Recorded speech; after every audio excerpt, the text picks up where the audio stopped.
My wife cheated on me with our neighbor, then secretly transferred $250, $0 from our joint account to her sister. And now she's claiming I'm a fraud in $1 million property lawsuit. I'm reeling from the betrayal and chaos. I never thought I'd find myself in a situation like this, but here I am, trying to piece together how my life fell apart in just a few weeks. The crazy part is, it all started with something so small, something I almost didn't notice. But once I did, everything else unraveled faster than I could keep up. It began with little things. Sarah, my wife, had always been a bit of a bitch, honestly.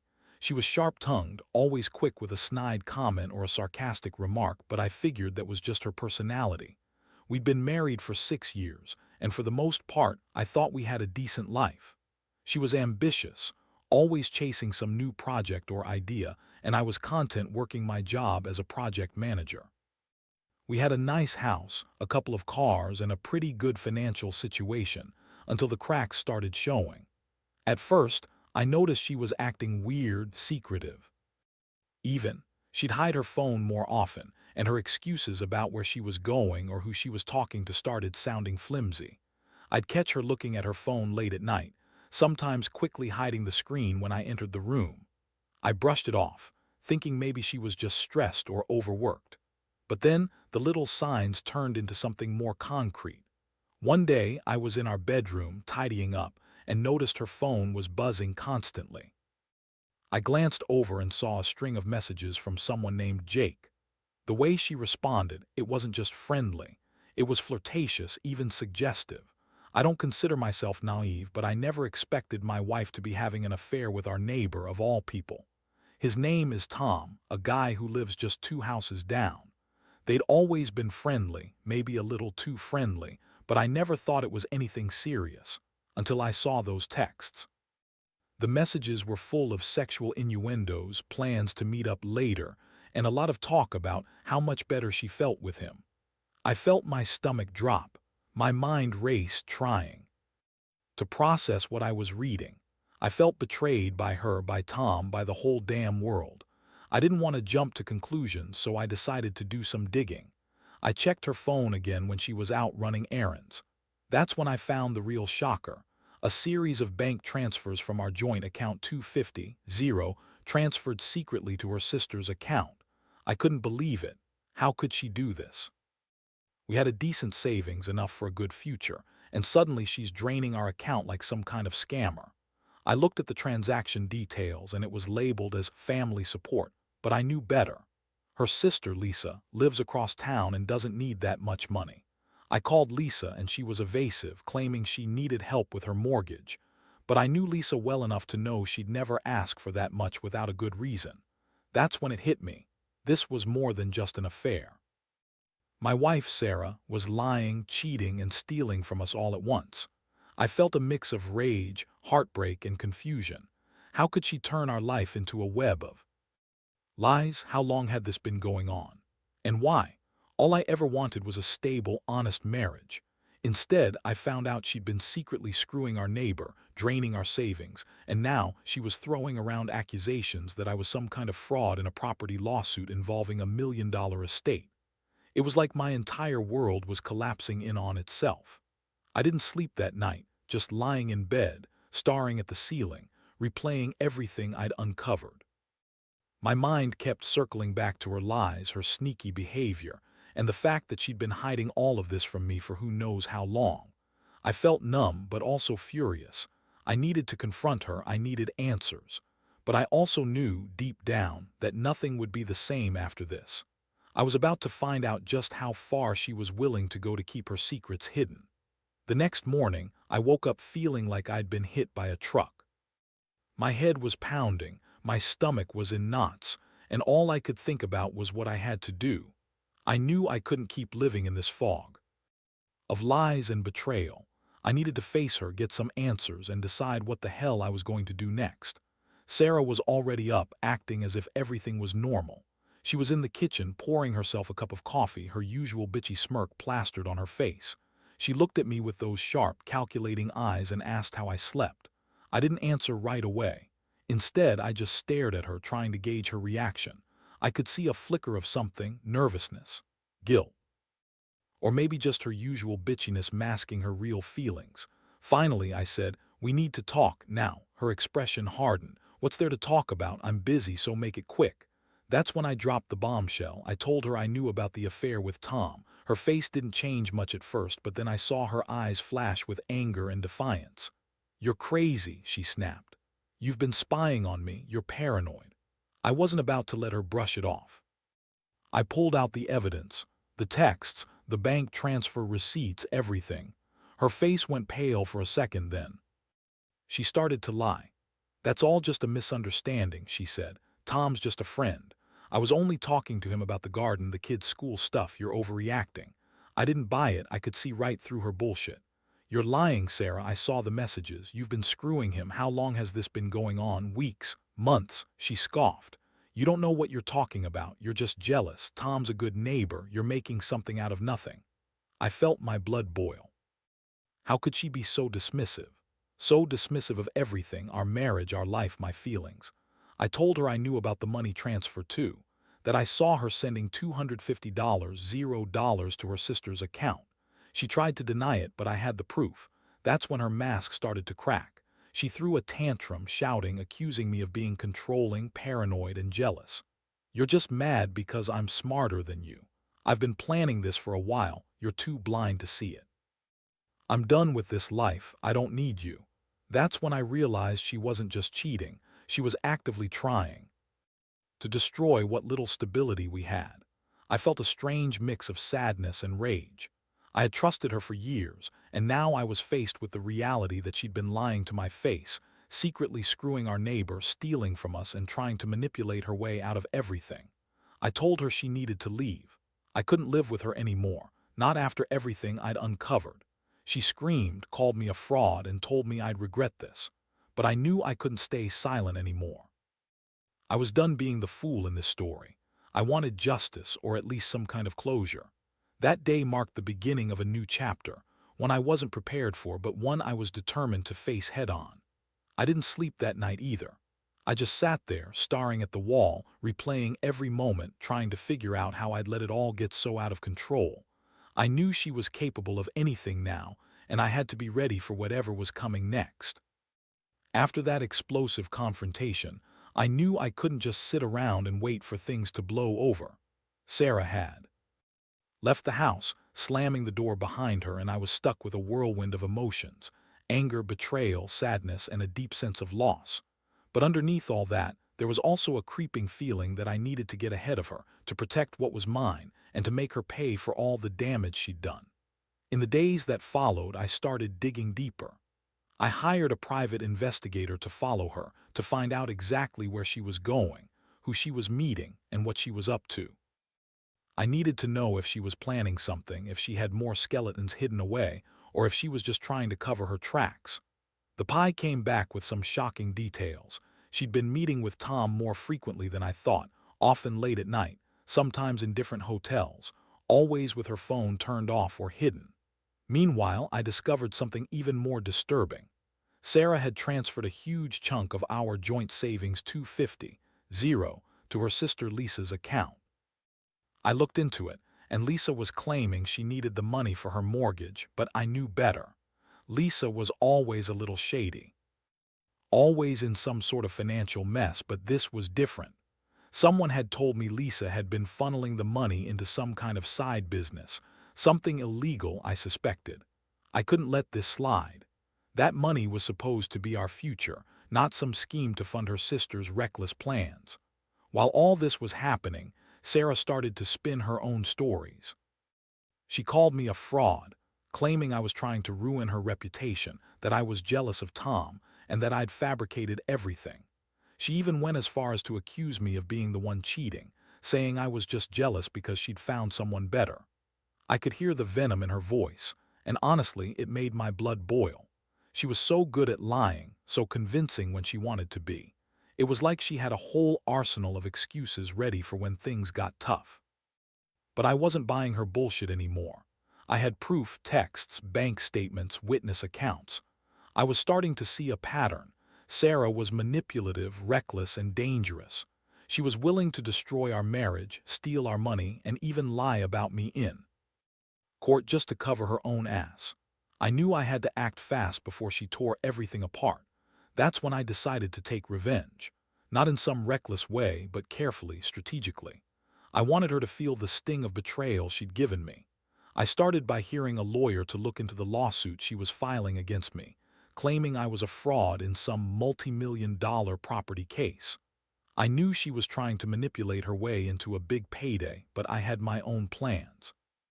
I wasn't going to let her walk all over me. I also reached out to some of her friends, people she trusted, to see what they knew. Turns out, Sarah had been secretly planning to sell the house and move away, maybe even to start fresh somewhere else, leaving me with nothing. I couldn't let that happen. I had to fight back, but I had to be smart about it. I started gathering evidence, preparing for a legal battle, and making sure I was one step ahead. Meanwhile, I kept a close eye on her movements. One night I followed her again, and I caught her meeting with Tom at a local hotel. They were in the lobby, acting all sweet and innocent, but I knew better. I had seen enough to know that this wasn't just a fling. It was something much darker, something she was willing to risk everything for. That moment, my resolve, I had to take her down, not just for myself, but for everything she'd tried to destroy. The emotional toll was enormous. Every day felt like walking through a minefield. I was angry, yes, but also deeply hurt. How could she do this? How could she lie and cheat and steal from us all at once? I felt like I was losing my mind, but I knew I had to stay strong, for my own sanity, for my future, and for the truth. So here I am trying to figure out my next move. I know I can't trust her anymore, and I know she's dangerous, but I also know that I have the power to fight back. I just have to be smart, patient, and relentless. This isn't over yet, and I refuse to let her walk away with everything. Not after all she's done. The more I uncovered, the clearer it became that Sarah was playing a dangerous game, and I was right in the middle of it. I spent sleepless nights piecing together what I could, every text, every bank statement, every suspicious meeting. I knew I had to act fast, but I also needed a plan. I couldn't just confront her again without solid evidence and a strategy that would protect me and ensure she couldn't spin her way out of it. One thing I did was hire a financial investigator. I needed to understand exactly where that $250, $0 had gone, who received it, what it was used for, and if there was any illegal activity involved. Turns out, Lisa had been funneling some of that money into a side business, selling high-end electronics online, but there were signs of money laundering, fake receipts, and suspicious transfers. I wasn't an expert, but I knew enough to see she was trying to cover her tracks, and that money was probably just the tip of the iceberg. Meanwhile, Sarah kept up her act, insisting she was innocent. She called me a jealous, controlling husband, said I was just paranoid, and accused me of trying to ruin her reputation. She kept lying, spinning stories about meeting Tom for business, about how she was only trying to help her sister, and how I was just a fraud trying to cheat her out of her rights. I could see the desperation in her eyes, but I also saw how good she was at lying. She'd mastered the art of deception. One night, I decided to follow her again. I knew she was planning to meet Tom somewhere, and I wanted to catch her red-handed. I parked myself outside the hotel where she'd been frequenting, watching her come in with a suitcase. She looked smug, confident, as if she was untouchable, but I wasn't going to let her get away with it. I snapped pictures, recorded their conversation from a distance, and made sure I had enough evidence to confront her properly. The next day, I sat her down again. This time I was calm but firm. I played her recordings, showed her the bank transfer proof, and outlined everything I'd uncovered. Her face twisted into a mask of rage. She yelled, called me every name in the book, accused me of being a terrible husband, a fraud, and said I'd regret everything I was doing. But I didn't care. I had her cornered now. I told her I was going to take legal action. I had already contacted a lawyer and explained the situation. I was preparing to challenge her in court over the property lawsuit, the money she stole, and her affair with Tom. I wanted her to know that I wasn't just going to walk away. I was going to fight for what was rightfully mine, and I was going to make her pay for the chaos she'd caused. The most shocking part came when she admitted in a moment of weakness that she was planning to leave everything behind: her house, her reputation, even the kids, just to start fresh somewhere else. That's when I realized she'd been planning her escape for a while. She thought she could manipulate her way out of everything, but I was done being naive. The emotional was exhausting. I felt betrayed, furious, and helpless all at once, but I also felt a strange sense of clarity.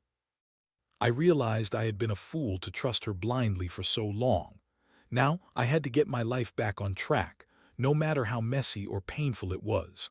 I knew she was dangerous, but I also knew I had the upper hand if I played my cards right. I started reaching out to my own lawyer, gathering everything I needed to challenge her in court. I wanted to reclaim my dignity, my money, and my peace of mind. I also started to think about my future, what I wanted, what I deserved. It was time to take control of this chaos, even if it meant going through hell first. Because I wasn't going to let her win, not after everything she'd done. By now, I was fully immersed in the legal battle. Every day felt like walking a tightrope. One wrong move and everything could blow up in my face. I had my lawyer digging into every detail, and I was doing everything I could to gather more evidence. The goal was clear: expose her lies, protect my assets, and ensure she couldn't manipulate her way out of what she'd done. One of the most shocking revelations came from a forensic accountant I hired. They traced the money transfer to Lisa's account and found evidence of multiple fake invoices, shell companies, and suspicious transactions. It was clear Sarah was involved in something much bigger than just helping her sister out. She was using her as a front, probably to launder money or hide assets. The more I learned, the angrier I got.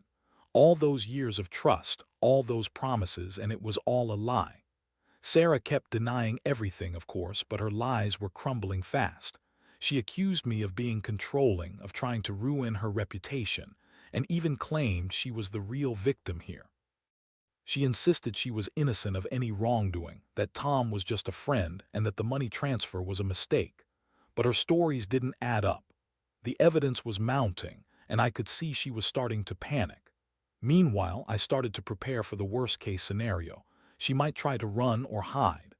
I hired a private investigator to monitor her whereabouts, and I even looked into hiring a security detail, just in case she tried something drastic. I knew she was desperate, and desperation makes people do crazy things. I wasn't going to let her destroy everything I'd worked for. One evening, I got a call from my lawyer. She had filed a motion to freeze Sarah's assets, including her bank accounts and any property she might try to sell. It was a strategic move. If she tried to liquidate anything, she'd be stopped. I also filed for an emergency injunction to prevent her from leaving the state with the kids or hiding assets further. I knew I couldn't trust her anymore, and I had to act fast before she managed to pull a disappearing act. Throughout all this, I felt a mix of exhaustion and determination. I was angry that she'd lied, cheated, and stolen from us. I was heartbroken that our marriage had come to this, but I also knew I couldn't let her get away with it. If I didn't fight now, I'd lose everything: my home, my reputation, maybe even my freedom if she managed to spin things her way. The emotional toll was brutal. I'd never felt so betrayed, so helpless, so furious in my life. The woman I once loved had become a stranger, a liar, a thief. It was hard to accept, but I knew I had to stay strong. I had to stay focused. This wasn't just about money or a property lawsuit anymore. It was about reclaiming my life from someone who had turned it into a nightmare.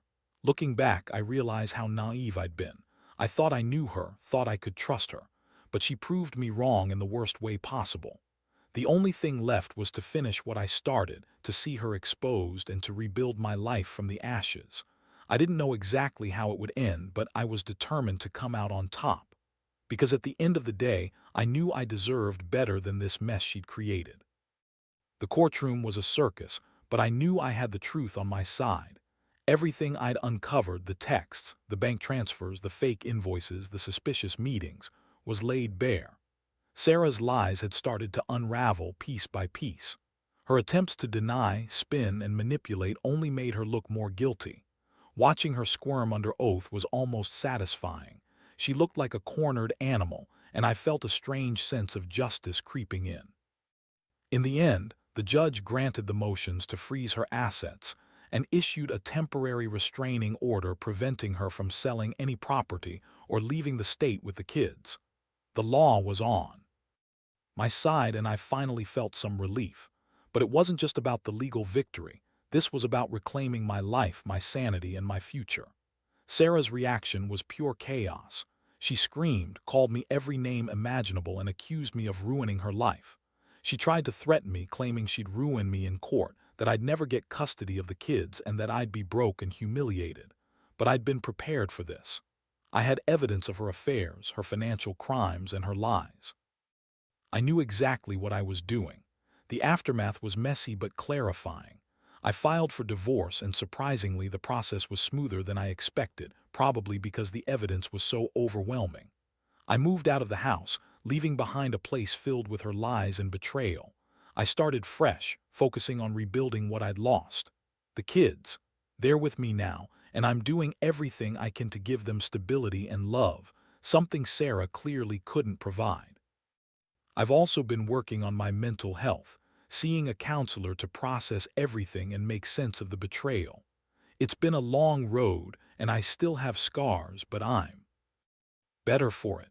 Looking back, I realize how much I learned about trust, deception, and resilience. I learned that sometimes the person you love the most can turn out to be your biggest enemy. But I also learned that facing the truth head-on, no matter how painful, is the only way to truly move forward. You can't control what others do, but you can control how you respond. To anyone out there dealing with betrayal, know that you're not alone. It hurts, it's unfair, and it's devastating. But you have the strength to get through it. Trust yourself, gather your evidence, and don't be afraid to fight for what's right. Because at the end of the day, the truth will set you free, even if it takes everything you've got to get there.